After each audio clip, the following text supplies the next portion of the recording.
আপনারা অবগত আছেন 2022 সালে তৎকালীন অবৈধ ও ফ্যাসিবাদী আওয়ামী লীগ সরকার নির্বাচন কমিশনার নিয়োগের একটি আইন প্রণয়ন করেছিল, যা প্রধান নির্বাচন কমিশনার ও অন্যান্য নির্বাচন কমিশনার আইন 2022 হিসেবে পরিচিত। আওয়ামী সরকারের ওই আইন তখন বিএনপি সহ অপরাপর সকল রাজনৈতিক দলগুলো প্রত্যাখ্যান করেছিল। আমরা বিস্ময়ের সাথে লক্ষ্য করেছি বর্তমান অন্তর্বর্তী সরকার ওই আইনের অধীনে নির্বাচন কমিশন গঠনের সার্চ কমিটি গঠন করে, অথচ জুলাই ছাত্র জনতার অভ্যুত্থানের পর ওই আইন বাতিল করাটাই যুক্তিযুক্ত হতো। প্রিয় সাংবাদিক বন্ধুগণ, নির্বাচন ব্যবস্থা সংস্কারের লক্ষ্যে সরকার একটি কমিটি গঠন করেছে। এর মধ্যে আছে নির্বাচন কি আসন ভিত্তিক হবে নাকি আনুপাতিক হবে সেই ব্যাপার, আছে নির্বাচন কমিশন গঠনের আইন প্রণয়নের পদ্ধতি প্রস্তাব সহ অন্যান্য নানা ব্যাপার। জনাব বদিউল আলম মজুমদারের নেতৃত্বাধীন ওই কমিশন কাজ শুরু করেছে 2 মাসও হয়নি। তাদের প্রথম কাজই হচ্ছে নির্বাচন কমিশন গঠনের পদ্ধতি ঠিক করা। তারা কোনো প্রস্তাব দেওয়ার আগেই ইতিমধ্যেই সরকার ইসি গঠনের জন্য সার্চ কমিটি গঠন করেছে। 2022 সালে আওয়ামী লীগ আমলে প্রণীত বিতর্কিত প্রধান নির্বাচন কমিশনার ও অন্যান্য নির্বাচন কমিশনার নিয়োগ আইন 2022-এর অধীনে ইসি কমিটি গঠন করা হয়েছে। তখন সকল রাজনৈতিক দল ফ্যাসিবাদীদের দ্বারা প্রণীত ওই আইনের বিরোধিতা করেছিল, কারণ ওই আইন অনুযায়ী সরকারের পছন্দের লোককে নিয়োগ দেওয়া সম্ভব ছিল। নির্বাচন ব্যবস্থা সংস্কার কমিশনও আইনটি বদলানোর পক্ষে। ইতিমধ্যেই তারা নতুন একটি আইনের খসড়া তৈরি করেছে, যা সরকারের কাছে পাঠানোর প্রক্রিয়ার মধ্যে আছে। সার্চ কমিটি গঠন করে ফেলায় এ কাজ আর আগাবে কিনা তা নিয়ে দ্বিধাদ্বন্দ্ব তৈরি হয়েছে। সার্চ কমিটি গঠিত হয়ে যাওয়ার পর এই দফায় কমিশন গঠনের জন্য নিয়োগের আইনটি সংস্কার অপ্রয়োজনীয় হয়ে পড়ে। নির্বাচন ব্যবস্থা কমিশন সংশ্লিষ্ট কেউ মনে করছেন যেভাবে সার্চ কমিটি গঠন করা হয়েছে সেটি ঠিক হয়নি। এটি করার ফলে সংস্কার কমিশনের প্রয়োজনীয়তা নিয়ে প্রশ্ন উঠেছে। এতে সংস্কার প্রক্রিয়াও হোঁচট খাওয়ার মতো পরিস্থিতি তৈরি হয়েছে। নির্বাচন ব্যবস্থা সংস্কার কমিশন ইসি গঠনের পদ্ধতি প্রস্তাব করার আগেই ইসি গঠনের জন্য সার্চ কমিটি গঠিত হয়ে গেছে। এতে অনেকেই মনে করছেন নির্বাচন ব্যবস্থার আদৌ কোনো সংস্কার হবে কি না তা নিয়ে সন্দেহ প্রকাশের যথেষ্ট অবকাশ রয়েছে। জাতীয় নাগরিক কমিটি মনে করে সার্চ কমিটি গঠনের আগে নির্বাচন ব্যবস্থা সংস্কার কমিশন কী প্রস্তাব পেশ করে তার জন্য অপেক্ষা করা উচিত ছিল, কিন্তু আমরা দেখতে পাচ্ছি 31 ডিসেম্বর পর্যন্ত অপেক্ষা করতেও কোনো পক্ষ নারাজ।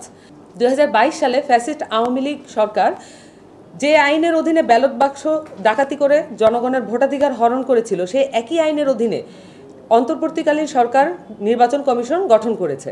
আজ রবিবার তারা শপথ গ্রহণ করবেন। আমরা জাতীয় নাগরিক কমিটির পক্ষ থেকে সরকারের এমন সিদ্ধান্তে বিস্মিত হয়েছি এবং তাদের এমন পদক্ষেপের তীব্র নিন্দা ও কঠোর প্রতিবাদ জানাচ্ছি। আমরা মনে করি এই সরকার গণঅভ্যুত্থান পরবর্তী জনগণের অভিপ্রায়কে পুরোপুরি ধারণ করতে পারছে না। আজও ফ্যাসিবাদী সরকারের রাষ্ট্রপতি বহাল রয়েছে, যিনি গণহত্যাকারী হাসিনার হয়ে দীর্ঘদিন কাজ করেছেন। এই কদিন আগেও ফ্যাসিস্ট হাসিনা সম্পর্কে তিনি যে মন্তব্য করেছেন তা গণঅভ্যুত্থানকে সাক্ষাৎ অস্বীকার করার শামিল। এই কারণে তার অধীনে কোনো ধরনের নিয়োগ বৈধ হতে পারে না। আমরা জাতীয় নাগরিক কমিটির পক্ষ থেকে অবৈধ রাষ্ট্রপতির অধীনে ফ্যাসিস্ট আইনি কাঠামো গঠিত নির্বাচন কমিশন প্রত্যাখ্যান করছি এবং অবিলম্বে নির্বাচন কমিশন সহ আইনটি বাতিল করে নতুন আইনের ভিত্তিতে একটি নিরপেক্ষ ও অবিতর্কিত নির্বাচন কমিশন গঠনের জোর দাবি জানাচ্ছি।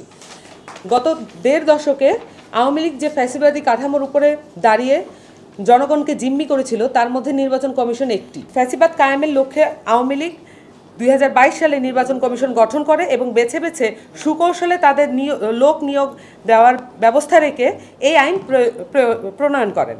2024 সালে 7ই জানুয়ারি ফ্যাসিস্ট সরকার জনগণকে জিম্মি করে নাম কেওয়াস্তায় দামি নির্বাচন দেয়। তারা জনগণের প্রায় সব রকম মানবাধিকার লঙ্ঘন করে ভোটাধিকার কেড়ে নেয়।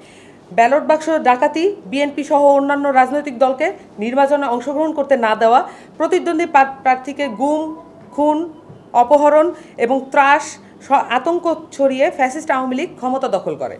এই পুরো প্রক্রিয়ার সাথে অন্যতম হাতিয়ার ছিল 2022 সালের প্রণীত নির্বাচন কমিশন নিয়োগের আইন।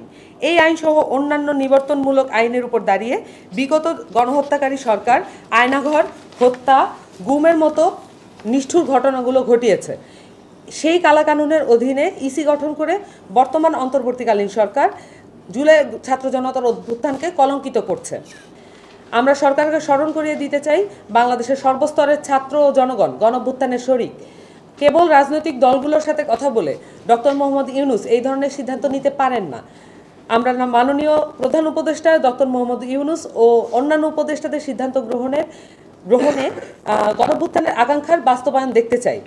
ডক্টর ইউনূস দৃঢ়তার সাথে সঠিক সিদ্ধান্ত ও পদক্ষেপ নেবেন, এটাই শিক্ষার্থী, তরুণ সমাজ ও অভ্যুত্থানের শরিকরা প্রত্যাশা করেন।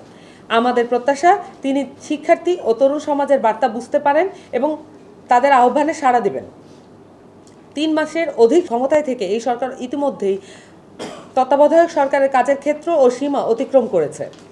তাছাড়া এই সরকার গণঅভ্যুত্থানের মধ্য দিয়ে গঠিত, কাজেই সরকারকে গণঅভ্যুত্থানের জনগণের আকাঙ্ক্ষা পুরোপুরি ধারণ করতে হবে। সরকার হিসেবে ক্রিয়াশীল থাকার ন্যায্যতা প্রতিষ্ঠা করতে হলে অবশ্যই প্রতিশ্রুত সংস্কারগুলো সম্পন্ন করতে হবে। 1 বছর বা তার কিছু বেশি সময়ে ক্ষমতায় থেকে কাঙ্ক্ষিত সংস্কার সম্পন্ন না করে নির্বাচন দিয়ে বিদায় নিলে এই সরকার তত্ত্বাবধায়ক সরকারের কাজ 3 মাসের অধিক সময় নিষ্পন্ন করার অভিযোগে অভিযুক্ত হবে, যা সরকারের বৈধতাকে প্রশ্নবিদ্ধ করবে। ডক্টর ইউনূসকে মনে রাখতে হবে তিনি ছাত্র জনতার দ্বারা নিয়োগপ্রাপ্ত। তরুণ শিক্ষার্থী সমাজ সহ আপামর জনগণের কাছেই তিনি দায়বদ্ধ। রাজনৈতিক দলগুলো না চাইলে সংস্কার হবে না, এই ধরনের অনাকাঙ্ক্ষিত মন্তব্য আমরা তার কাছ থেকে শুনতে চাই না। আওয়ামী ফ্যাসিবাদী কাঠামোর মূলোৎপাটন করতে শিক্ষার্থী ও সর্বস্তরের মানুষ জীবন বাজি রেখে লড়াই করেছে। 2000-এর বেশি মানুষ শহীদ হয়েছেন, 6 শতাধিক যোদ্ধা চোখ হারিয়েছেন, 1000-এর বেশি যোদ্ধা পঙ্গুত্ব বরণ করেছেন। শিক্ষার্থী, তরুণ সমাজ ও জনগণ জীবন দিয়ে যে সরকারকে বসিয়েছে সেই সরকার দায়িত্বশীল আচরণ করবে বলে আমরা আশা করি। জনগণ অভ্যুত্থানের স্পিরিট বিরোধী কোনো সিদ্ধান্ত মেনে নেবে না।